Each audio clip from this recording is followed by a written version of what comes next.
Money not enough? Today, we're not gonna lie.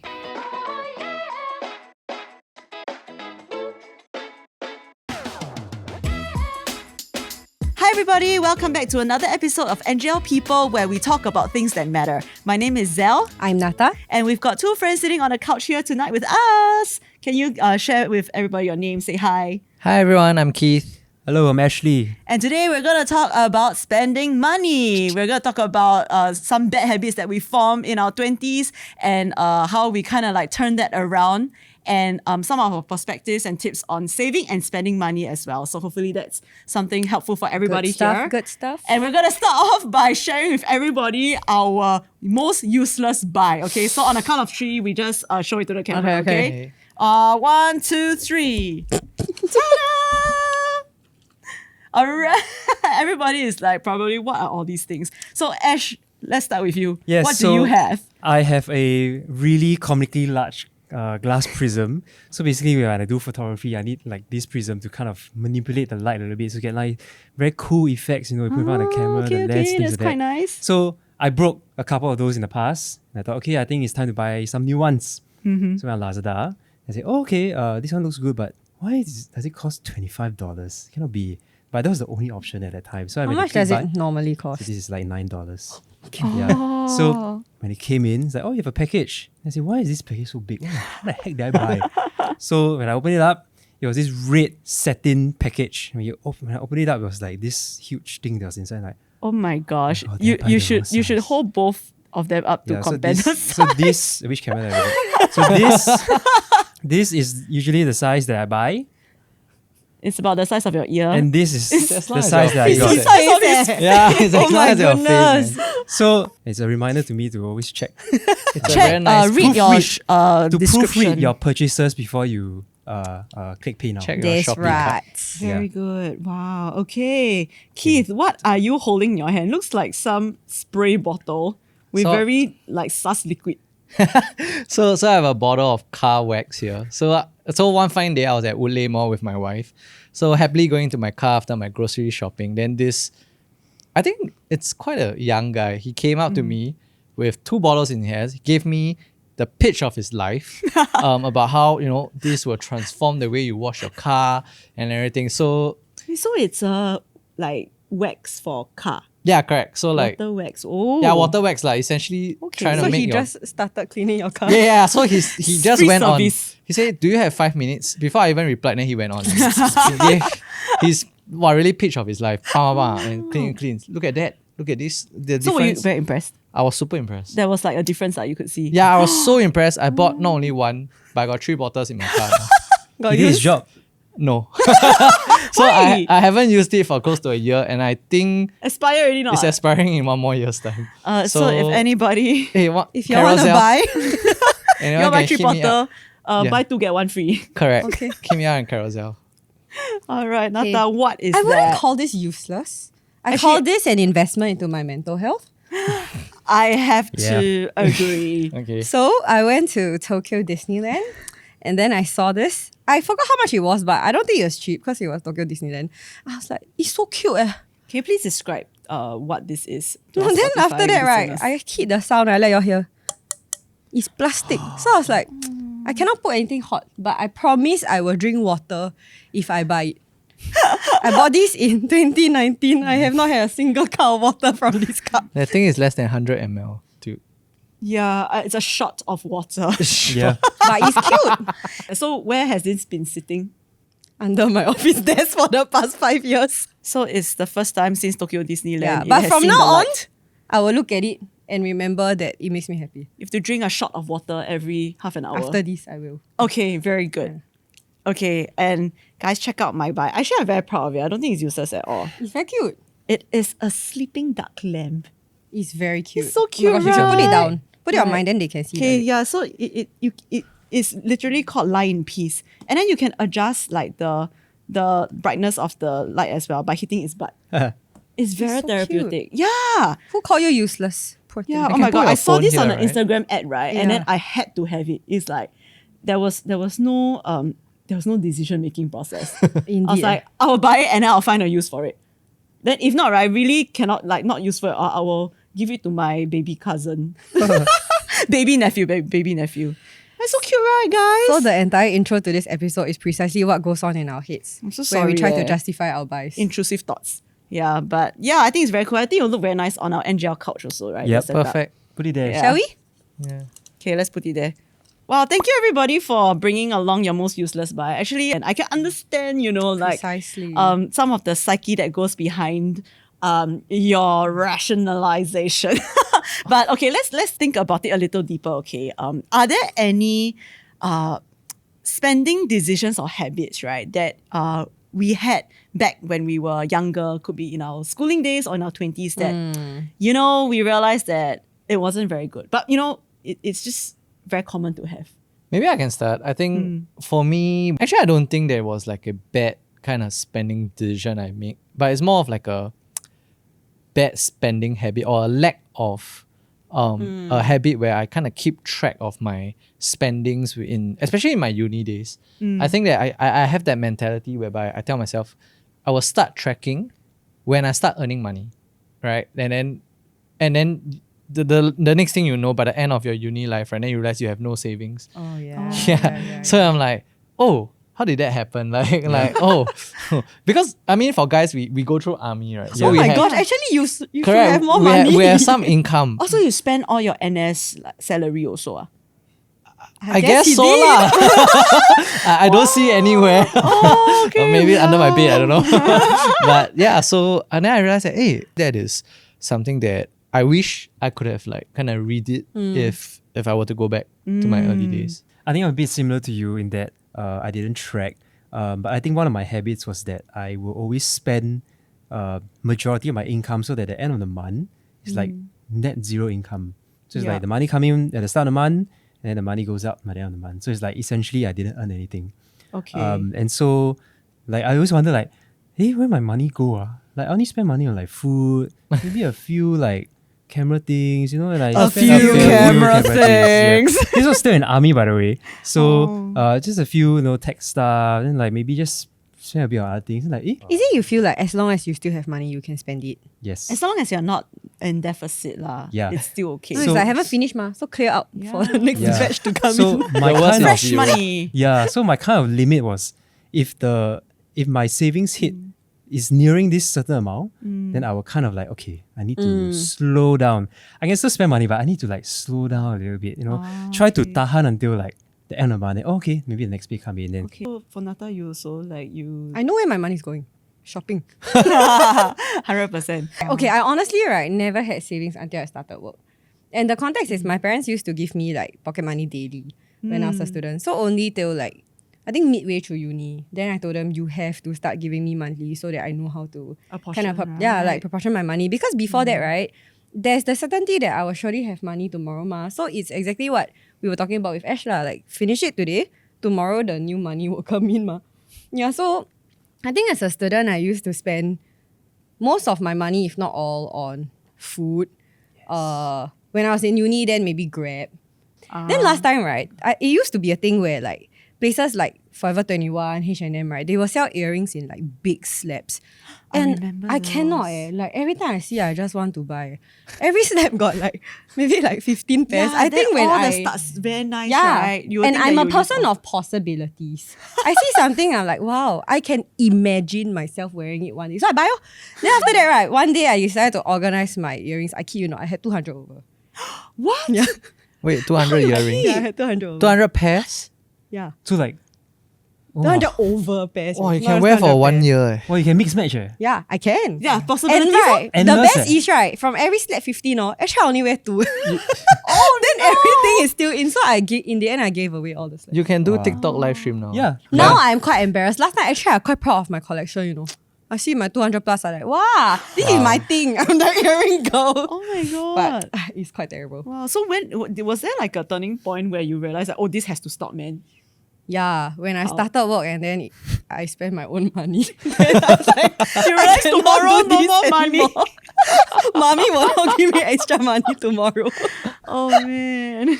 Yeah, what It about was you? very Come, so true. that it doesn't make me sound that bad. I think my mindset towards money was I will keep aside like the amount that I want to save per month, and then the rest I just like spend. But like Keith and Ash, right, I don't really track what I spend on. Yeah. So there is no incentive to save more as well. I just like minimum, whatever that I set aside. Yeah. I really spend a lot on clothes. Like, I don't know why, right? But in uni, because in uni, you don't wear uniform anymore, ma. So you like every day, right? You need to wear Fashion show, man. Correct. Then last time my uni, right, so cold, so need to wear double layer. Wow, so I got like flannel shirt lah, then like denim jacket lah, and because fashion like also keeps like changing. Yeah. Then I remember getting like quite caught up in all the different trends. So I don't know why. I really like never think so much. So I will say, okay, I will not spend more than, let's say, like $20 on a top. So I will have a cap, right? But I never kept how many tops I want to. So You just keep buying and buying. every time I go $20 show, it's really very bad. Then but my turning point came right when like I had so much clothes that like my mother had to buy another cupboard.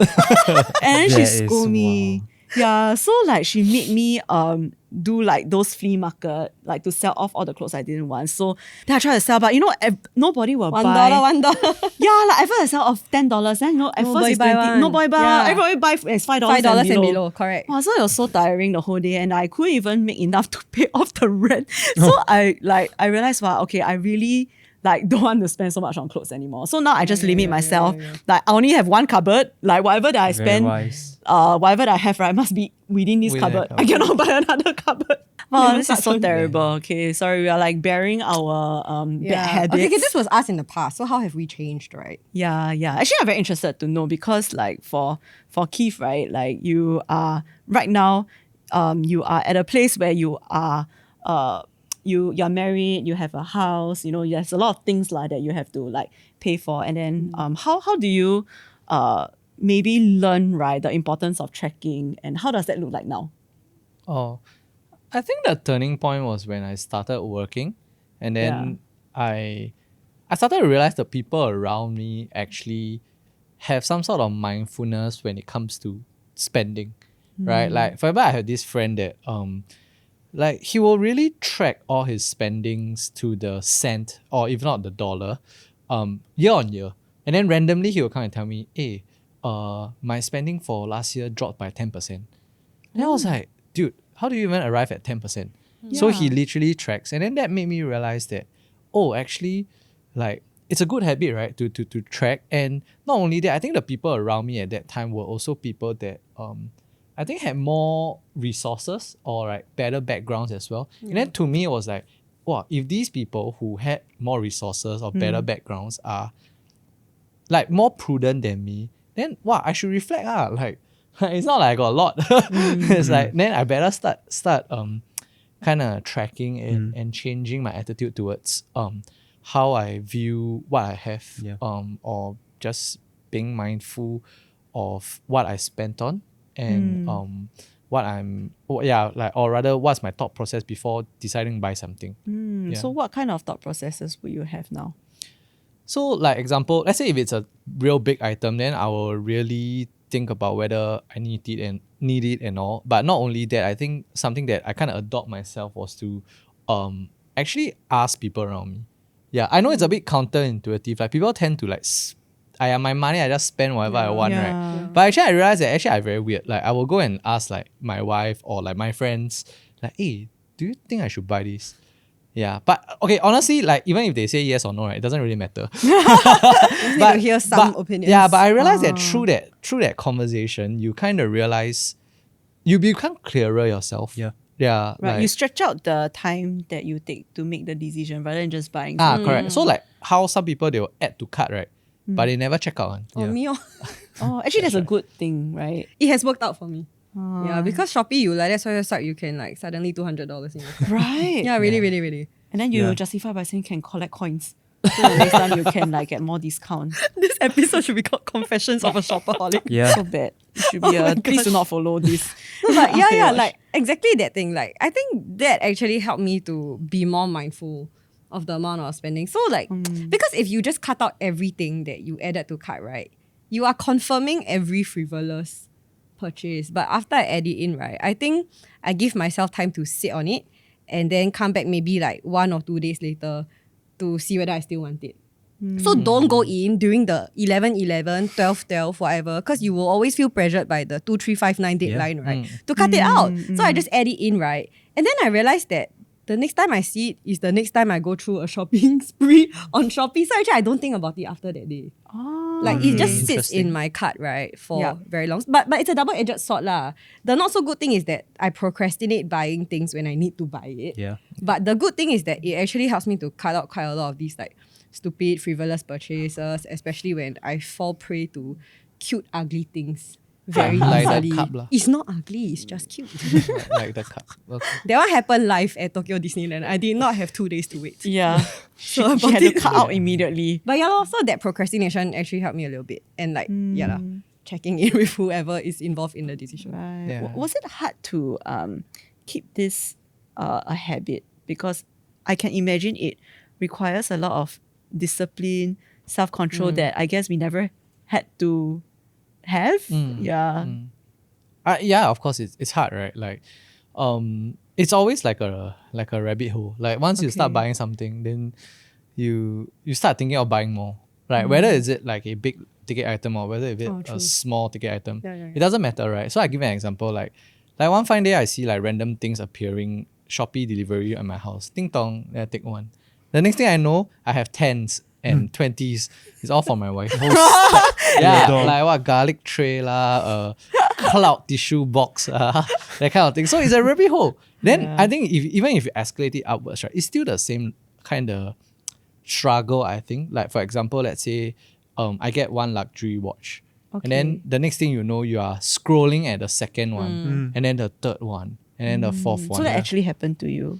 Yeah, your so purchase. I mean, like, so I bought one, and then for the which I took like I think 2 to 3 years to think about. Yeah. And then after that, but then I still find myself scrolling, still like, wow, looks nice. And then I'll send to my Yeah, friend, yeah. looks nice, huh? Down the rabbit hole. But I think there's also something deeper. Like I think sometimes I will kind of like ask myself like, why do I need it, right? Like, yeah, is it because I want to show the world that I'm doing well, or is it because like, oh, I really like it? Yeah, there is a difference, I think. Or like, what's the purpose? Like, I mean, like the first watch I knew, cause it was like to celebrate like a milestone. Yeah. Yeah, but then the second and third one, like no reason.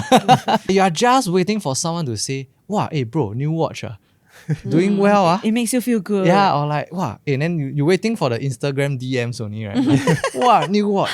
Wow, cool. So I think, yeah, so those are the kind of top pros. Then I realized, hey, actually, why am I fishing for all this or craving for this? So So okay, the thought on my mind now, devil's advocate, right? Like, is it that deep? What if I can afford it and I just like it and I just want to buy it? you can. But then the thing is that when you see other people do it, then would you want to do it yourself, and then why? I think that's a more important question. Especially if you are gaining some sort of reference from how other people are living their lives and you pursue that life lah. Correct. Because of that. Yeah. So actually, I think that's quite good to find some sort of intention or meaning behind the purchase, so that it's not just once off, outside, out of mind kind of thing, but there is some meaning to it. I think when you all practice that conscious spending, I think it does help to either maybe it helps you make better decisions, or at least it prevents you from just carelessly spending and then not knowing where the money goes until you see your bank statement at the end of the month. I think my greatest fear is that I think especially after I started working and when I got my first credit card, right? I think that was where it was just so easy to spend money. Yeah. Because you're not actually taking the physical notes out of your wallet. You're not seeing it's your when you have debit card, right? You kind of know like how much you have. And left every time in you draw balance. money, you'll see the balance. Correct. So I think last time still got a bit of like your heart will pain a bit, you know. Yeah. But with credit card, right? You don't think about it until you get the statement from the bank. Yeah. So sometimes, right, when I see when I open the statement, sometimes I get a shock, man, you know. Like, how come I spend so much this month? Yeah. Then after that, I will go and check every single line, see whether I gonna scam or not. Yeah. Then I realize, I never gonna scam. It's like I scam myself. Yeah. My turning point came when I was still kind of like freelancing. This was in 2020, just right after COVID. There wasn't a steady flow of income because freelance is very unpredictable. my friend and I, we went on this shoot, and after that we sat and then we just said, okay, when we hit our first 10K, we'll buy our office together. Yeah, we just have a studio to like, meet clients, do things together. So in my mind, I was like, 10K? Can hit 5 digits in my bank account? Can meh? Then I think, actually, okay lah, let's try it. Yeah. So I think having a goal actually got the engine starting to run. Like, okay, now with every purchase, there's a bit more intention behind it. Do I need to buy it? Can I save this money for something else? For this goal maybe? And so from that point on, it became like my thought process to spending change. It happened over a few months. Yeah. And I actually saw like, hey, actually it's possible. Like, and it felt good. Yeah. Yeah. And It's I true. think when it actually happened, I think all of us can attest this, when you see 5 digits in your bank account, it's a milestone. And so I started doing that. And then I think sometime while doing it also, because I work freelance and then like, I think I just started a new job recently. Yeah. And so I kind of figured, okay, I need to separate my freelance job income and separate it from my my normal like income from the job lah.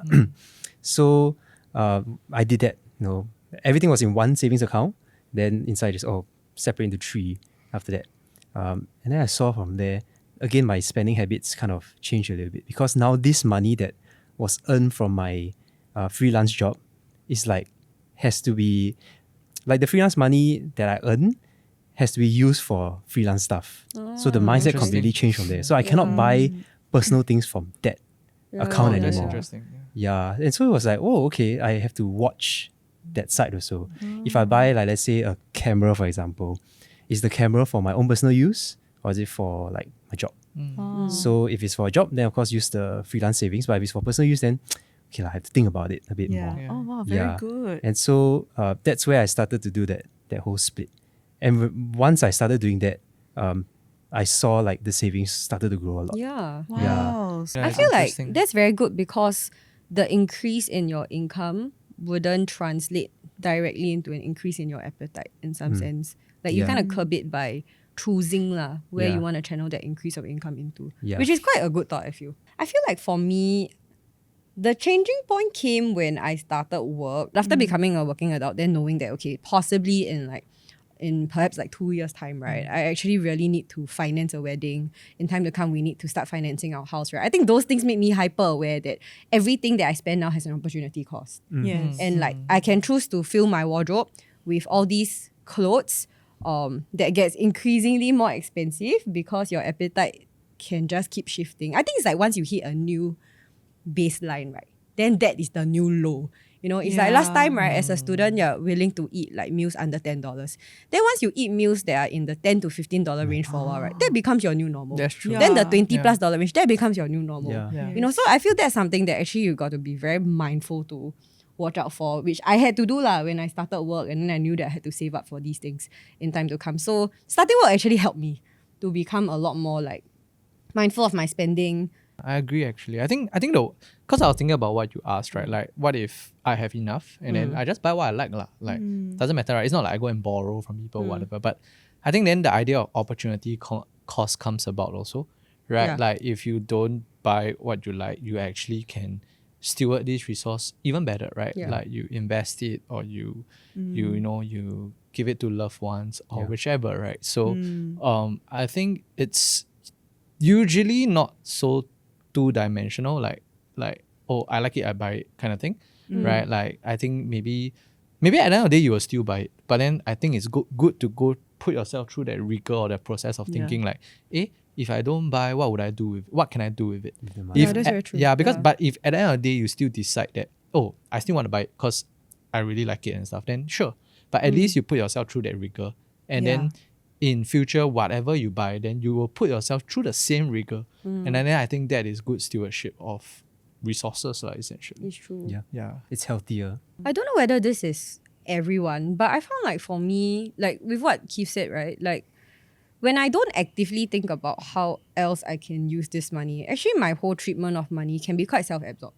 Like I just keep thinking about things that I want to buy for myself, things that I like, things that catch my eye, right? But it's not very instinctive for me to think about how I can be generous towards the people I love. For example, how can I use this money to maybe like buy some stuff for my friends, my family, right? And it's more instinctive for me to think about the next thing that I want, the new thing that I find quite pretty, quite nice. This bag is quite like functional in my terms, you know, and it actually takes quite a bit of intentional effort to sit down and say, okay, with this month, I want to be more intentional in setting aside a certain amount to spend on my friends because there are many birthdays, or bring my parents out for a nice meal, just for the sake of treating them to a nice meal. It doesn't have to be an occasion. And when I plan all these out, right, then actually that bag is not so high on the priority list anymore, you know. It's like, I can live without it lah. I just think it's quite pretty, but my mind is not on it all the time because I'm thinking about how else I want to use this money to kind of spend on the people I care about rather than just everything on myself.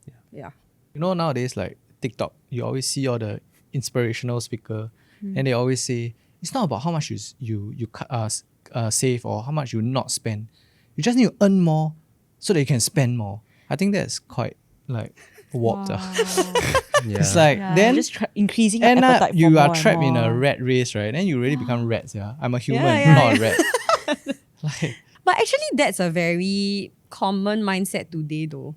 I think because today, like more than ever, the side hustle culture is quite strong. And like it's very normal for like a lot of people to have side hustles. In fact, like it seems like the thing to work towards, right? You not only have investments, but you want to have side hustles, multiple streams of income and all that kind of thing. So it's quite easy to then associate that with then a more comfortable lifestyle, which most people enjoy materially, I think. I think nothing wrong with getting side hustles and earning more. And I think as someone earns more, then obviously he or she has the so-called right to spend more. But if you still kind of spend the same, then you'll realize that actually your spending as a percentage of your income keeps decreasing, right? And that is what's cool, right? To- Like you yeah, can kind like of your tell- friend that yeah. can save 10% more Correct. every year. Yeah, like That's the, quite sick, right? the next year, like the next year, you can tell yourself, hey, my spending is only now 20% of my income.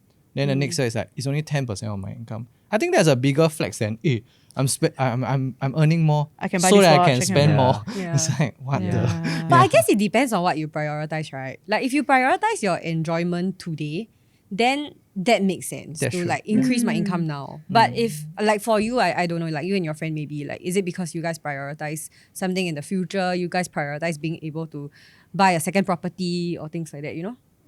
Like what's the reason for like trying to curb your spending when you can obviously spend? Yeah, I think that's a good question. I think for us at least, I invest, and I mean like it's more of a long term kind of view. That number one, you don't know when you will need the money, and number two, if you don't really need it now, then why not you let it grow more, and then in future you have more possibilities. But I agree with you, like Yeah. everyone can have You know what I different learned from this is that everybody's view of money is different. Oh yeah. Actually, I learned something like that in this like kind of like course that I took previously, right? They were talking about how different people see money. So they said that there were 4 primary ways that people saw money, and the way you see money directly impacts how you spend it and how you use it. So some people see money as enjoyment, some people see money as status, some people see money as security, and some people see money as control, like power, feeling more powerful when you have more money. And I thought that that was such an interesting way to kind of just help me make sense of why I feel anxious about certain things, why I feel more set free. So for me, right, very clearly, money is security. And I think it is a large part with the way my family has talked about money. My mom is always like you always must have enough for a rainy day. You must always be prepared for something. So whenever I feel like my savings dip below either a certain amount, or I feel like it's not growing in proportion to my stage of life and the needs that I now have, right, I actually get quite antsy. Like I feel like, okay, that doesn't prepare me for any scenario. I want to be prepared for anything that comes. But yeah, it's how I see money. But actually, if you see money as enjoyment, right, then it totally makes sense that you would want to be able to be comfortable. You want to be able to spend. That to you, in some sense, is a reward for your hard work. Yeah, I agree, because I think if you spend your money on the right people, the people you really love, it brings you a certain level of joy. Like I know a lot of people say like money don't buy happiness, but actually when you really think about it, money can get you a certain amount of happiness. Yeah. Like for me, when I get like salary comes in, everything, bless my parents, everything, and then like, hey, Mom, Dad, let's go get a good meal together. I think for me, when I spend this amount on my parents, it's like, oh, I'm glad to, give back a little bit to them. Even though this is a very high amount, but of course they've given me a lot more. So I'm glad to give just a little bit back to them and to see them enjoying the food and everything also. Yeah. Keith, how about you? I think second one is something that probably I struggle with. Status. Yeah, like status. Like I think that we live in a world where social media is everywhere, right? And then you flip out your phone, you see someone like, flashing their fast cars, big house. We kind of are fed with the fact that, you have money, then you're of certain status. And hence people chase and hustle hard, right? Yeah. You feel good about yourself. Of course, it always feels good, right? People say, wow, you're doing well. Wow, earning a lot, that kind of thing. But I think I will need to check my heart, because if not, then I will find myself back into the rabbit hole. Then you become a rabbit hole, you will fall into the rabbit hole, then you become a rat also. I wouldn't say it's just like rat race, right? But it's more of like the whole heart posture of how you are kind of lost in the pursuit of these things. I think it's a bit tiring. I think something that I always do is I always ask my wife, do I spend a lot? I think it's good to always find someone close and then just be real a bit, like, hey, do you think I'm a bit too showy with my lifestyle? Do you think I need this? Like, and stuff like that, right? So that's how I kind of do it, at least for me. Who am I trying to prove to? Or like why I need to live this kind of lifestyle? Kind of thing. I mean, obviously there are times where I would feel that what I earn or what I have is based on my capabilities or my efforts, which I think is perfectly normal and fine. But I just feel that at the end of the day, to each his own, everyone has their own pace. But I think something is to always put yourself through the rigor to just check in on whether you are losing part of yourself in a sense. I think it's always good to look back to review on what you have kind of lost or traded off and stuff like that. So example, in my case, right, I think in my early years in my career, I really didn't have much time. Yeah, I work from like maybe say in the morning, then late at night I go back. So that was just the life.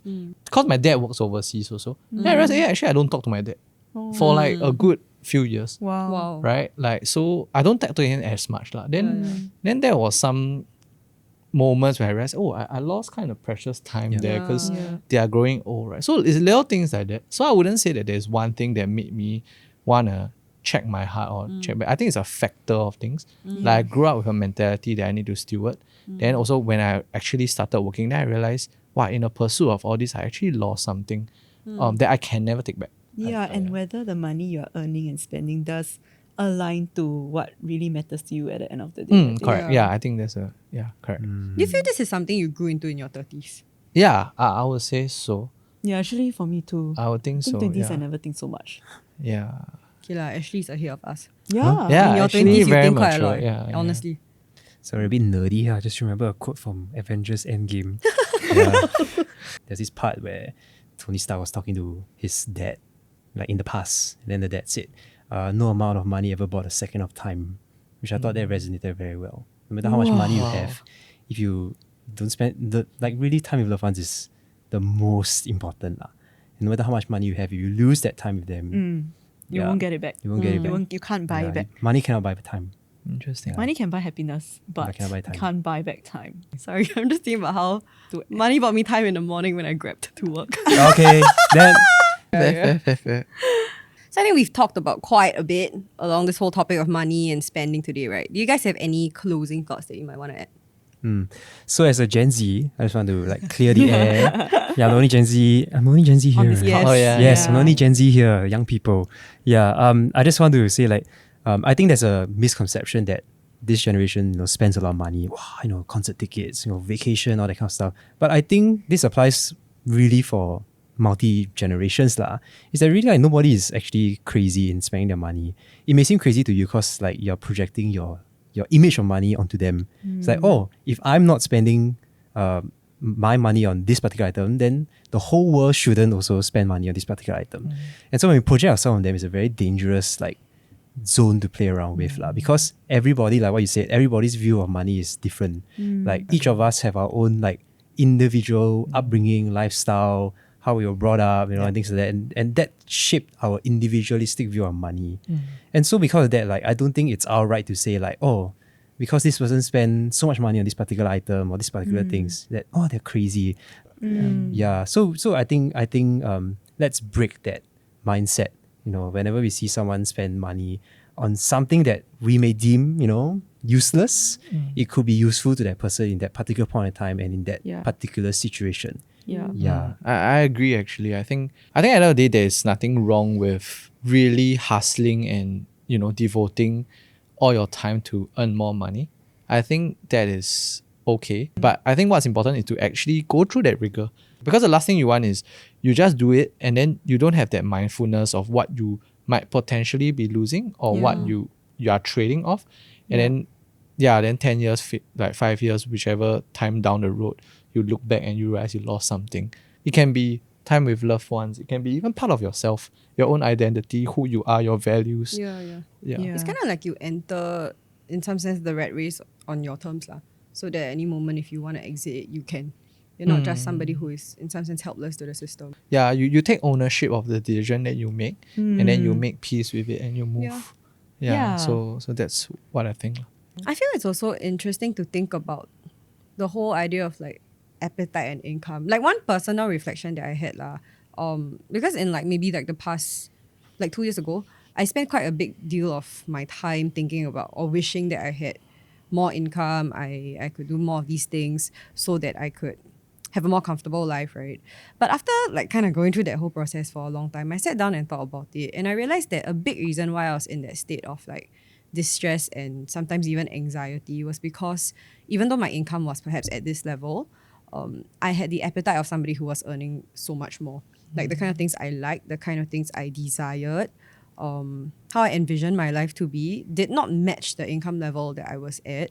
Then I just have a few choices right? Work very, very hard to increase my income, hoping that it will match my appetite, or I work to bring my appetite down a little bit. And I don't think that that's necessarily a sad thing. Sometimes we feel a bit like so sad, I want these things and I can't have it, and because I earn this amount of money, then I kind of just have to forego some things that I would like in life. But for me, it was actually more freeing than devastating, because after going through that process of thinking about it, I realized that while I may find some of these things attractive, desirable, like, to be honest, I think what was more important to me then was peace. Like knowing that I am at a certain income level because I have intentionally chosen a certain career track for myself. I find it fulfilling, and therefore I don't want to constantly put myself in that state of distress and anxiety and keep wishing for things that are just not that realistic for my income level. So for me, the more important thing was peace, and I chose to deal with my appetite rather than work hard to bring up the income. I think it's also a fallacy to believe that once you increase your income, right, your appetite remains the same, and then you'll just have like a happy ending there. That's true. Yeah, as humans, you would always want more. Never ends. Yeah, my appetite has significantly grown in the past 5 years. Yeah, I think you can still have nice things sometimes It's not like you can't have it at all, but the frequency with which you have nice things, you kind of got to be realistic and practical about it. That's Some very, degree, very true. That's true. Yeah, it's hard, but it's not impossible. Yeah. You can do it. Yeah. Enjoy within your means. Yeah. Wow. Thank you so much, friends, for sharing our bad decisions in life about money, but also how we kind of learn things about ourselves, our perspectives towards this area of our life. And to our listeners out there, hopefully you guys also kind of can relate with some of the things that we are going through. It's not easy to, earn money and navigate this whole process of thinking of how to save and spend and invest. But hopefully this podcast brings a little bit of comfort and maybe some practical handles that you can take away in managing this area of your life. And through that, we hope that you really enjoyed this episode. Share it with a friend who you think would benefit from this. And you can like, share, and subscribe to our channel to see more episodes like this as well. So you can find us on Instagram and TikTok at ngl.people, and you can find our content on YouTube, Spotify, as well as Apple Podcasts. We also have a Telegram channel where we would post behind-the-scenes footage as well as updates on our new episodes. So we'll see you again in our next one. Bye! Bye!